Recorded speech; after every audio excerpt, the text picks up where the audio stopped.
hem entrat per primera vegada en diàleg amb la Guàrdia Civil. Ja som amics. Ells han entès perfectament la situació. Per tant, tenim marge molt més per negociar. Llavors, el que hem de fer, que ara he demanat als Mossos, és garantir el cotxe. Ells podrien marxar, sisplau, tranquil·lament. Sortiu d'aquí i poseu-vos aquí, amb tota la tranquil·litat del món.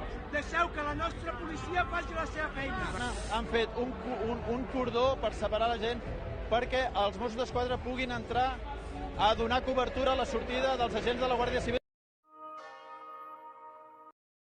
Yo fui al tribunal, a la Audiencia Nacional, el 6 de octubre del 2017, volví a ir el 16 de octubre y nunca he eludido la justicia, pero porque esta es mi forma de ser, pero ya que hacía el interrogatorio de preso político y de persona con más proyección pública, también les quiero compartir con ustedes que es un altavoz inmejorable. Estoy convencido que mis compañeros y yo mismo no depende de la calidad de la democracia en el Estado español, no solo en Barcelona, en Vallecas, en Pamplona, en Salamanca, en Vigo.